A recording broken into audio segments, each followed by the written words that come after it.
Hello Internet, I am the hero of Julios, once again with another episode of the Saltmarsh vlog. In this episode, this session, I have introduced my players to the second in command of Calcifer's crew, Clug the Cyclops. The Cyclops Clug is a powerhouse, he's challenge rating 6, they're only level 5, so I figured this would be a very interesting battle. However, to make it more interesting, I added the ship's wizard to the crew, and even though he was a last-minute addition, I felt he would still be a terrifying force. I decided to name him Silco. He is an evoker wizard, which can be found in the Volo's Guide to Monsters, which is my favorite monster manual. I don't know if, of the three, I don't know if most DMs have a preference, but I really like the ones from that book. Anyways, Silco is no-nonsense, very keep to himself, doesn't say a ton of words, he's a very calm individual. And even with an invisible rogue sneaking up to him, holding a sword to his back and a knife to his throat, he was still willing to have a pleasant conversation with them.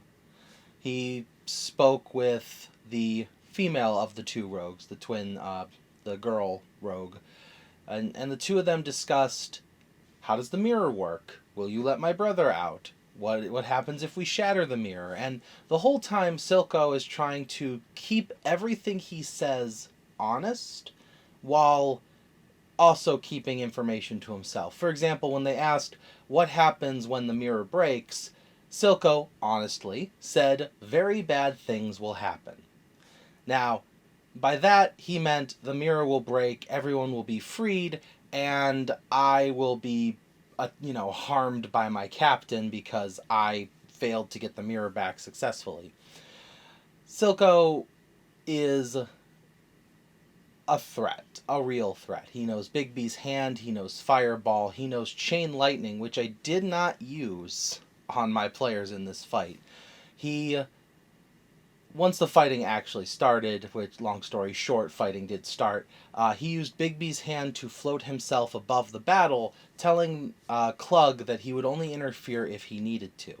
In addition to Clug, there were 5 just common bandits who were, that's the bandit stat block that I used for the pirates.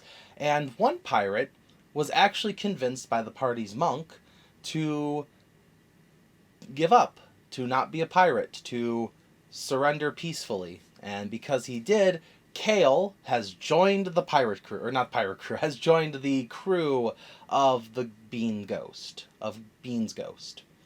So, with this new guy in tow, they learn a couple new things about the pirate captain Calcifer, but during the fight, one rogue got downed, another rogue got hit by a massive fireball, the monk took a lot of damage, and yet still through it all, even though they only got the Cyclops down to half health before Silco took him and teleported away, they're still not afraid. They don't have a healthy apprehension to fighting this pirate captain. This is one of those, if your DM says they don't have insecurities, they're lying to you. Because there are some things that DMs think about that they're like, did I do this right? Did I do that right?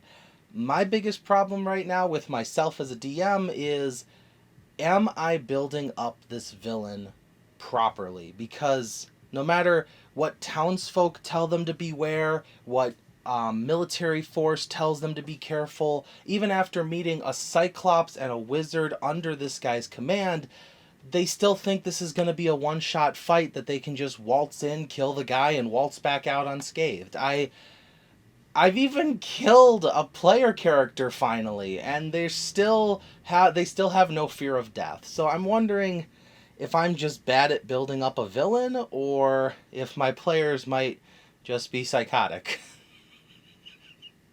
Probably a couple of them. Regardless, though, one of the bigger things to keep in mind, my fellow DMs watching this, is even if your players aren't afraid of the villains they're fighting, they're still having a good time. And more than that, they probably are just seeing it as a game. Even though their characters can die, they know they themselves cannot die, so they probably play the situation out more recklessly than they would in real life. Not everyone is a thespian actor who throws themselves into the role wholeheartedly. Some people are just playing a game and having fun. So, yeah, am I a little bummed that my players don't seem afraid of Calcifer? Yes. Am I interested to see what will happen when they finally meet him? Also yes.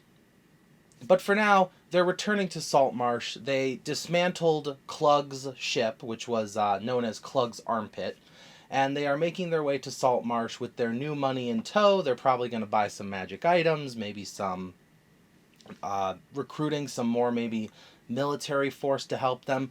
Maybe they'll finally put a weapon on their ship, because currently their ship has none.